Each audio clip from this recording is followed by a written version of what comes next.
Okey, Assalamualaikum warahmatullahi wabarakatuh dan selamat pagi cikgu ucapkan kepada anak-anak murid cikgu. Okey, apa khabar semua? Sihat? Alhamdulillah. Kalau semua sihat, cikgu harap kamu semua jaga kesihatan baik-baik ya di musim-musim pandemik ni. Okey, pada hari ini cikgu ingin mengajarkan tentang satu topik yang amat menarik. Okey, sebelum itu cikgu ada menunjukkan dua keping gambar. Gambar pertama dan juga gambar kedua. Okey, boleh kalian bagi tahu apakah yang gambar pertama yang cikgu tunjukkan ini? Betul, gambar pertama yang cikgu tunjukkan ini ialah gambar seorang lelaki sedang menjual makanan kepada kanak-kanak dalam keadaan kotor. Okey, gambar kedua pula. Alhamdulillah, terima kasih ya. Betul. Gambar kedua ialah gambar dua orang kanak-kanak yang sedang muntah-muntah akibat sakit perut. Okey, boleh bagi tahu cikgu tak? Apakah kaitan yang kamu nampak antara dua keping gambar ni? Apakah rasionalnya dua keping gambar ni? Hakim, boleh bagi tahu cikgu Hakim? Apa dia Hakim? Alhamdulillah, betul. Terima kasih Hakim. Okey, Hakim beritahu dua keping gambar ini menunjukkan dua orang kanak-kanak keracunan makanan akibat sakit perut. Okey, agak-agak kamu lah kan. Apakah topik yang akan kita pelajari pada hari ini? Ya? Ya. Okey, pada hari ini kita akan mempelajari tentang amalan sanitasi dalam perkhidmatan penyediaan dan penyimpanan makanan. Okey. Ada 3 benda utama yang kita akan belajar pada hari ini, iaitu tentang maksud sanitasi, yang kedua tentang prinsip kebersihan, dan yang ketiga adalah tentang kepentingan. Okey, ada peta minda cikgu tunjukkan ni. Okey, agak-agak kamu apa standard kandungan yang kita akan belajar? Okey, pada hari ini kita akan mempelajari tentang yang pertama ialah maksud sanitasi, dan yang kedua ialah kepentingan amalan sanitasi dalam kehidupan seharian. Itu yang kita akan belajar pada hari ini ya. Okey, cikgu nak tanya kepada pendapat kamu, apakah rasionalnya kita mempelajari benda ini? Alhamdulillah, betul. Okey, rasionalnya kita mempelajari benda ini ialah kita untuk mengetahui tentang maksud sanitasi itu. Apakah yang dimaksudkan dengan sanitasi itu yang sebenarnya? Yang kedua pula, kita ingin mempelajari untuk menjaga kebersihan dalam penyediaan dan penyimpanan makanan supaya kita tidak tercemar pada penyakit. Okey, kita akan masuk pada bab seterusnya ya. Terima kasih semua. Okey, baiklah anak-anak murid cikgu. Kamu semua dah bersedia? Okey, kalau kamu semua sudah bersedia, mari kita mulakan topik pembelajaran kita yang pertama pada hari ini. Okey, cikgu nak tanya kamu semua lah kan. Apa yang kamu faham mengenai sanitasi itu? Apa dia sanitasi? Ya, ada respon? Ya, Hakim? Boleh jawabkan untuk cikgu? Tak apa, kalau salah tak apa. Kita belajar pada hari ni. Tak apa, it's okay. Okey, cubaan yang bagus. Okey, sebenarnya sanitasi ni bermaksud sistem kebersihan awam, termasuk air bersih, pembuangan sampah dan pembuangan najis. Maksudnya sanitasi ini lebih kurang macam pembersihan. Maknanya ada macam satu sistem pembersihan yang untuk mengelakkan sebarang kekotoran itu tidak berlaku di atas muka bumi ni. Sebab itu kita perlu ni sanitasi itu. Okey, itu maksud sanitasi secara menyeluruh. Okey, sekarang kita ingin melihat apakah maksud sanitasi dari segi pengendalian makanan, iaitu dari segi perkhidmatan penyediaan makanan. Okey, sanitasi dalam perkhidmatan penyediaan makanan ialah pengawalan, kebersihan dan keselamatan, penyediaan dan penyimpanan makanan. Untuk apa? Okey, tujuan dia supaya makanan yang kita hidangkan itu tidak tercemar dan boleh mendatangkan penyakit. Kamu semua faham setakat ini? Kalau kamu semua faham, kita masuk dengan topik slide yang seterusnya. Okey, slide yang seterusnya ialah prinsip kebersihan makanan. Okey, macam kehidupan kita lah ni. Macam kehidupan kita. Kita ada prinsip hidup, betul tak? Kita ada prinsip hidup kan? Begitu juga dengan prinsip kebersihan makanan. Dalam sanitasi makanan, dia ada prinsip dia yang perlu kita pegang supaya masalah-masalah yang tidak diingini ini tak akan berlaku, kata. Okey, prinsip yang pertama ialah prinsip penyediaan makanan. Okey, prinsip penyediaan makanan. Yang kedua ialah prinsip memasak makanan. Yang ketiga ialah penyajian makanan. Yang keempat ialah penyimpanan bahan makanan segar dan kering. Yang kelima, penyimpanan bahan yang telah dimasak. Dan yang terakhir sekali ialah kebersihan diri. Okey, kamu semua jangan risau. Kalau kamu semua tak faham, cikgu akan terangkan satu persatu. Kamu semua jangan risau ya. Okey, kita masuk kepada yang pertama, iaitu kebersihan diri. Okey, apa yang kamu faham tentang kebersihan diri ni? Ada siapa-siapa ingin menjawab? Kebersihan diri ni apa dia yang kamu faham? Ya, ini. Betul. Kebersihan diri ni ialah kita kena menjaga diri kita daripada perkara-perkara yang boleh mengotorkan diri kita. Sebagai contoh, kalau kita sebagai pengendali makanan, kita kenalah berpakaian kemas, berambut pendek, tidak memakai aksesori semasa mengendalikan makanan. Okey, kita tengok apa maksud kebersihan diri ni sebenarnya. Okey, setiap pengendali makanan perlu menghadiri kursus pengendalian makanan mendapatkan suntikan typhoid. Okey, apa yang kamu faham tentang suntikan typhoid ni? Okey, sebenarnya suntikan typhoid ialah satu suntikan yang diperlukan oleh setiap pengendali makanan untuk mencegah diri dia daripada sebarang penyakit. Diibaratkan macam vaksin lah, pelindung diri.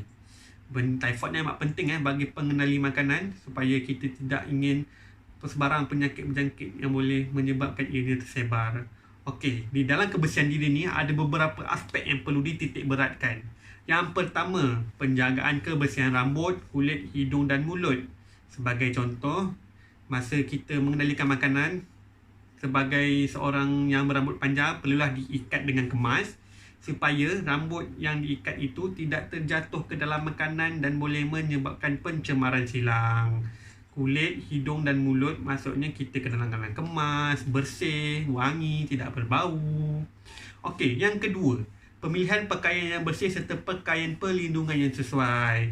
Okey, maksudnya bila kita masuk dalam dapur, kita kenalah pakai pakaian yang sesuai sebagai untuk keselamatan dan juga kebersihan. Sebagai contoh, kalau kita masuk dalam dapur, pakaian kita kotor, ada customer, ada pelanggan nampak kita, agak-agak pelanggan tu berselera tak dengan makanan yang kita masak?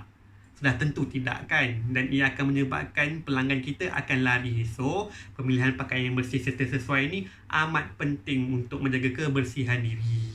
Yang ketiga, kita kena mengambil tindakan segera sekiranya berlaku rawatan luka dan kita ada penyakit. Sebagai contoh, if kita demam, sekiranya kita demam, kita tak perlu datang kerja, tak perlu nak mendengarkan, sebabnya kita takut semasa kita mengendalikan makanan tu, ia akan menyebabkan penyakit tu tersebar melalui makanan.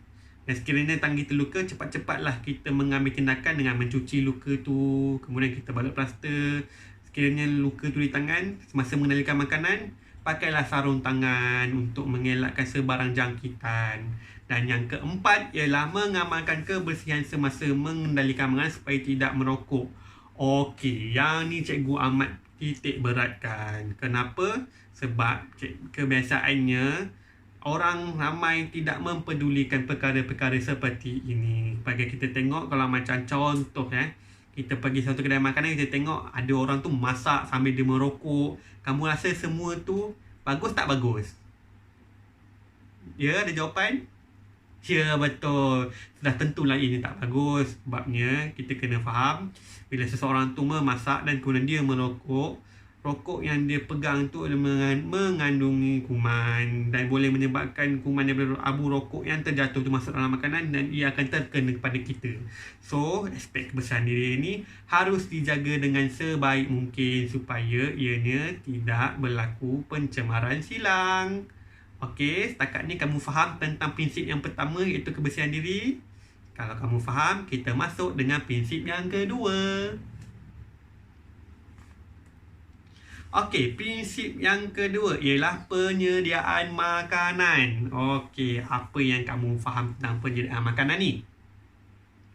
Okey, betul. Terima kasih ya. Okey, penyediaan makanan ni ibarat macam kita masak kat rumah lah. Macam mak-mak kita masak dekat rumah kan. Sebelum dia masak, dia kena ada buat persediaan, kata apa yang diperlukan, ruang kerja macam mana untuk mengelakkan kita menjaga kebersihan lah, kata. Okey, apa yang kita faham tentang penyediaan makanan ni? Okey, penyediaan makanan ni ialah proses penyediaan bahan mentah dan juga peralatan untuk masak. Sebagai contoh, kita buat mise en place kalau dalam kitchen. Maknanya kita sediakan bahan-bahan mentah sebelum kita masak tu.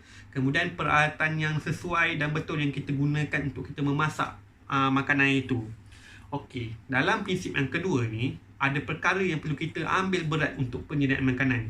Yang pertama ialah kebersihan ruang kerja dan peralatan memasak. Okey, kenapa benda ni penting? Cikgu ambil contoh. Sebagai contoh, kalau ruang kerja kita tu dalam keadaan tidak terurus, barang sana ada, barang sini ada, kamu agak-agak boleh berlaku tak pencemaran silang? Barang tu terdedah, barang ni terdedah, kata kamu agak boleh berlaku tak pencemaran silang? Ya, betul, boleh berlaku. Kenapa? Sebab perkara tu kita tidak susun awal-awal. Maknanya kita tak organize benda tu dan menyebabkan boleh berlakunya, pertama, kebersihan boleh tercemar. Yang kedua ialah boleh berlakunya kecederaan sekiranya peralatan-peralatan itu berada dalam tempat yang tidak diuruskan. Okey, yang kedua ialah menyafroskan makanan dengan sempurna mengikut porsi yang diperlukan sebelum digunakan. Okey, maksud menyafros di sini ialah, menyafros ni maksudnya kita keluarkan sesuatu makanan di dalam peti ais atas, peti ayam, ikan, daging. Kita perlu defrostkan dia mengikut porsi yang kita ingin tetapkan. Sebagai contoh, kalau kita nak masak setengah ekor ayam pada hari ini, perlu ke kita keluarkan seekor ayam dan kita defrostkan, kemudian kita keluarkan yang separuh tu, kemudian kita masuk gila yang separuh peti ais? Tak perlu ya. Sebabnya kita kena ingat, sekiranya kita dah defrostkan ayam tu, kemudian kita masukkan balik, di dalam tu telah mungkin berlaku satu pencemaran silang yang akan menyebabkan kuman-kuman tu, bakteria tu akan berada di atas ayam tu. Sebabnya kita telah menyebabkan ini terdedah dan dalam masa yang lama, dan kemudian kita masukkan dalam peti sejuk semula. So, untuk memudahkan cara, kita perlu keluarkan apa yang kita ingin masak tu mengikut porsi yang ditetapkan. Sebagai contoh, kalau kita masak ingin setengah ekor ayam, kita keluarkan setengah ekor ayam saja, kemudian kita masaklah makanan tu dengan sempurna. Okey, faham setakat ini? Okey, seterusnya yang ketiga, macam yang cikgu cakap tadi, kita buat semua perkara ni untuk mengelakkan pencemaran silang. Pencemaran silang ni apa? Okey, pencemaran silang ni ikut kefahaman cikgu, pencemaran silang ni sekiranya, sebagai contoh, cikgu ambil contoh, ada papan pemotong, kita potong ayam atas tu, kita dah potong-potong ayam, kemudian kita tak basuh pun, kemudian kita potong pula sayur atas tu. So, di situ boleh menyebabkan kuman ayam tadi tu, bakteria yang terdapat pada ayam tadi tu akan pergi kepada sayur ni dan menyebabkan sayur tadi tu mengalami pencemaran silang dan menyebabkan sayur tadi tu ada bakteria yang terdapat daripada ayam ni. So, ini adalah tidak bagus dan tidak sihat. Okey, yang keempat, menutup bahan makanan dengan sempurna. Okey, sebagai contoh dekat rumah lah, seperti biasa, kita dah masak semua, mak kita dah masak kan. Kita letak makanan-makanan tu atas meja, kemudian kita tutup pakai tudung saji. Untuk apa tudung saji tu? Okey, tudung saji tu bertujuan untuk mengelakkan binatang-binatang perosak seperti lalat hinggap di atas makanan itu, kemudian menyebabkan makanan itu rosak dan tercemar. Dan akhir sekali, membungkus sisa makanan ke tong sampah. Okey, bila kita dah siap-siap masak semua, sampah-sampah yang kita ada tu, kita haruslah masukkan ianya ke dalam tong sampah dan bertutup. Okey, pastikan bertutup ya. Maksudnya kita ikat tong plastik sampah tu, kita tutup supaya kita tak nak haiwan perosak kalau kat luar tong sampah. Seperti biasa, tikus, lalat, lipas, benda tu memang suka benda-benda busuk ni. So, untuk mengelakkan perkara itu berlaku, kita perlukan tong sampah yang bertutup supaya ianya bersih dan tidak tercemar. Okey, itu ialah tentang prinsip yang kedua. Faham setakat ni murid-murid? Boleh ikut cikgu? Alhamdulillah. Terima kasih. Kita akan teruskan dengan prinsip yang ketiga. Okey, murid-murid, baiklah. Prinsip yang ketiga pula. Okey, prinsip yang ketiga ni ialah prinsip memasak makanan. Tadi kita dah ada penyediaan makanan, kita punya mise en place. Kemudian of course lah kita akan memasak, betul tak murid-murid? Okey, kita akan memasak makanan. Apa perkara yang penting kita kena titik beratkan semasa memasak makanan ini ialah yang pertama, peralatan memasak yang digunakan bersih dan tidak berkarat. Sebagai contoh cikgu ambil, sekiranya kita memasak sesuatu tu mengenukan kuali. Okey, kita kena pastikan kuali yang kita gunakan tu tiada karat dan tidak rosak dan dalam keadaan bersih. Kerana apa? Kita tak nak berlakunya pencemaran silang, dan kita tidak mahu berlakunya bakteria-bakteria akan melekat pada perkara itu dan akan menyebabkan kita sendiri akan mengalami jangkitan penyakit. Itulah pentingnya kenapa kita perlu memastikan peralatan masak kita dalam keadaan bersih dan tidak berkarat. Okey, yang kedua, permukaan meja kerja dan dapur sentiasa dalam keadaan bersih. Okey, maknanya ruang kerja kita tadilah.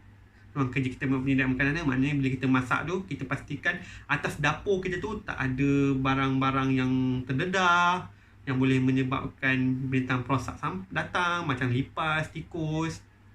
Dan benda tu sangat penting supaya kita masak dalam keadaan yang sangat bersih. Yang ketiga, penggunaan kain dapur mengikut kegunaan kerja. Okey, yang ni cikgu amat titik beratkan. Penggunaan kain dapur mengikut kegunaan kerja. Okey, apa yang kamu faham tentang penggunaan kain dapur mengikut kegunaan kerja? Ada apa-apa yang kamu tahu yang ingin kamu kongsi dengan cikgu? Ya, betul. Okey, penggunaan kain dapur mengikut kegunaan kerja ni maksudnya ialah kiranya kain yang kita gunakan tu untuk lap meja, kita guna untuk lap meja je. Janganlah pakai kain tu, itulah lap meja, itulah untuk lap pinggan, itulah untuk lap kuali. Jangan sebabnya bila kita buat macam tu, itu mana kita tidak menjaga sanitasi diri dan kebersihan diri. Maksudnya kita kena khaskan, okey, untuk lap meja kain ada satu, untuk lap peralatan ada kain satu, supaya ianya secara sistematik dan boleh mengelakkan sebarang penyakit dan juga binatang perosak untuk datang. Kita kena ingat bila kita lap-lap ni, kain tu akan bau. So kita tak nak lah apa yang kita lap dekat meja tu, kita lap kat pinggan lah, kemudian kita hidang ke orang. Jadi benda tu tak elok dan boleh menyebabkan kebersihan tidak dijaga. Okey, setakat ini kamu faham dengan prinsip ni memasak makanan? Kalau faham, cikgu ingin teruskan dengan prinsip yang seterusnya. Bagus, terima kasih ya murid-murid. Okey, kita akan teruskan dengan prinsip yang seterusnya. Okey, prinsip yang seterusnya, bila kita dah memasak, apa yang kita akan buat? Ya, betul. Okey, kamu semua dah pandai dah faham ya. Okey, bila kita dah memasak tadi, of course kita akan menyajikan. Kita akan menyajikan makanan tu. Okey. Apa yang kita kena faham tentang penyajian makanan ini ialah makanan yang nak disajikan perlu dihidangkan menggunakan alatan yang sangat bersih, tidak retak dan tidak sumbing. Okey. Apa yang kamu faham tentang retak dan tidak sumbing ni? Okey, macam ni ya. Cikgu bagi contoh. Sekiranya kita ingin hidangkan makanan di atas pinggan kaca lah, kita kata pinggan kaca. Okey, pinggan tu dalam keadaan retak dan sumbing. Sumbing ni maksudnya dekat pinggan tu dia ada sedikit macam sepihan. Okey, kamu rasa sepihan tu bahaya tak sekiranya kita makan benda tu? Kita tak tahu benda tu, mungkin kita dapat tak apa dia sepih. Tapi bila kita dah termakan masuk dalam badan, kamu rasa benda tu bahaya tak dalam diri kita? Sebabnya benda tu benda tu kaca sumbing. So kita kena pastikan yang makanan yang kita sajikan itu berada dalam peralatan yang bersih, tidak sumbing, supaya kita tak nak perkara-perkara yang tidak diingini berlaku. Sebagai contoh, terluka ke dalam anggota badan sebabkan makanan pinggan yang kita pakai sumbing. Okey, kita tak nak benda itu berlaku. Yang kedua, makanan yang telah dimasak perlu ditutup supaya tidak dihinggapi oleh haiwan perosak. Macam cikgu cakap tadi, penggunaan tudung saji tu kita perlukan untuk meletakkan makanan di bawahnya supaya haiwan perosak seperti lipas, lalat tidak masuk dalam makanan kita. Sebab apa? Kalau makanan kita tidak bertutup dan haiwan perosak ni datang, serangga perosak ni datang, boleh berlakunya pencemaran di situ kebersihan dah tak ada. Nanti kita akan diserang penyakit bawaan haiwan perosak. So kita tak nak benda tu kita dah makan sedap-sedap, tiba-tiba kita dapat penyakit. So kita tak nak benda tu berlaku. Okey, seterusnya kita akan masuk dengan prinsip yang kelima. Setakat ni kamu faham tentang prinsip yang keempat tentang penyajian makanan? Kalau faham, kita teruskan dengan prinsip yang kelima. Okey, prinsip yang kelima ialah penyimpanan bahan makanan segar dan makanan kering. Okey. Apa yang kita kena faham tentang makanan segar dan makanan kering ini ialah ruang penyimpanan barang-barangan ini. Okey, yang pertama, ruang simpanan sentiasa bersih, tidak melebihi muatan. Makanan perlu disusun dengan teratur.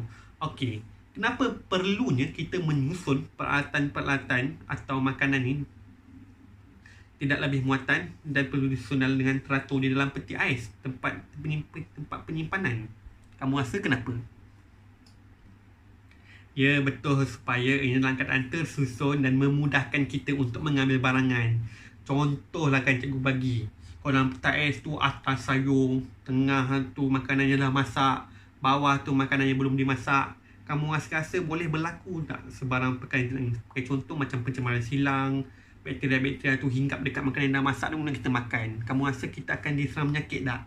Pasti kita akan diserang penyakit kan, sebabnya kita tidak menyusun benda tu.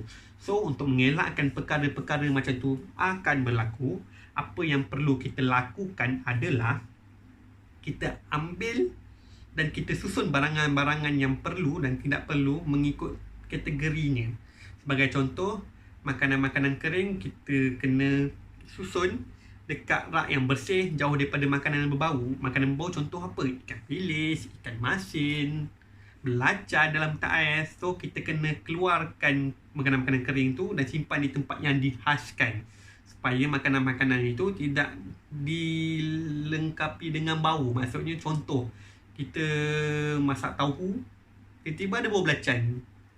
Jadi benda tu menyerap dalam tahu tu. So, dia akan menyebabkan kita rasa macam, oh, tak selera lah nak makan sebab benda tu dah dihinggapi dengan bau. So, kita tak nak lah benda-benda tu yang berlaku. Okey, sebagai contoh, cikgu dah tunjukkan dalam rajah ni, dalam penyimpanan makanan, apa yang perlu disimpan untuk suhu-suhu yang telah ditetapkan. Okey, setakat ni ada apa-apa soalan sebelum cikgu meneruskan dengan prinsip yang terakhir? Kamu faham setakat ni anak-anak murid? Kalau faham, Alhamdulillah. Kita akan teruskan dengan prinsip yang seterusnya. Dan prinsip yang terakhir sekali iaitu penyimpanan makanan yang telah dimasak. Okey, penyimpanan makanan yang telah dimasak ni, macam tadi contoh, penyajian makanan, kita perlu simpan makanan di bawah tudung saji, betul tak? Untuk mengelakkan serangga pesak. Okey, yang ni penyimpanan makanan yang telah dimasak ialah bahan yang telah dimasak disimpan dalam peti sejuk tapi memerlukan bekas bertutup yang bersih dan kering untuk mengelakkan pencemaran silang. Okey, ini adalah berkenaan dengan makanan yang telah dimasak dan kita ingin simpan dalam tempoh yang tertentu. Okey, tidak menyimpan makanan yang dalam bekas logam untuk tempoh yang lama. Okey, kenapa tak boleh simpan dalam bekas logam? Okey, kita kena faham dalam bekas logam ni boleh berlakunya karat bila kita simpan dalam tempoh yang lama. So, untuk mengelakkan perkara ini, kita simpan dalam bekas yang bertutup dan diperbuat daripada plastik, supaya makanan yang kita simpan tu boleh tahan lebih lama berbanding dengan kita simpan di dalam bekas logam.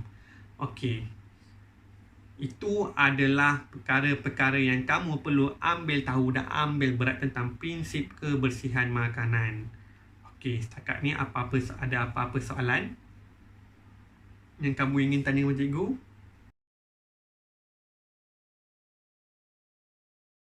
Okey, baiklah murid-murid. Okey, kalau kamu semua dah faham, hari ni kita akan bermain satu permainan yang diberi nama Fun and Pick. Okey, sebelum kita memulakan permainan ni, cikgu akan terangkan peraturan dia. Okey, peraturan dia ialah di tangan cikgu ni ada 6 keping kad. Okey, cikgu nak kawan kamu, okey, sebagai contoh, okey, Hakim memilih satu kad. Kemudian Aini menjawab soalan yang terdapat pada Hakim. Maksudnya, sebagai contoh, kalau Hakim menarik kad nombor 1, okey, ini perlu menjawab apakah prinsip kebersihan makanan nombor 1, apa dia, dan juga apakah perkara yang perlu dititik beratkan dalam prinsip itu. Boleh? Okey, kalau boleh, terima kasih. Kita akan mulakan. Okey, Hakim ambil satu.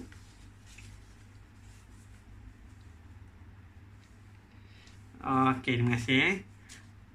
Okey, ini Hakim telah memilih satu kad dan tertera situ adalah nombor 1 ya. Okey, nombor 1 itu ialah prinsip kebersihan diri. Okey, Apa yang kamu faham tentang prinsip kebersihan diri itu? Apa dia ni? Ya, betul. Prinsip kebersihan diri itu ialah tentang penjagaan diri dari segi pakaian, kebersihan. Okey, terima kasih yang ini sebab atas respon anda. Dan murid-murid lain ada apa-apa yang ingin ditanya dan ditambah tentang apa yang diberikan oleh Aini itu? Okey, kalau tak ada, Alhamdulillah. Okey, itu saja daripada cikgu. Dan sebelum kita menghabiskan sesi kita pada hari ini, cikgu ingin kamu semua menjawab satu kuis yang cikgu telah disediakan. Okey, cikgu nak kamu jawab soalan tersebut dan nanti hantar kepada cikgu ya. Cikgu akan berikan link dia kepada kamu nanti. Okey, terima kasih anak-anak murid cikgu.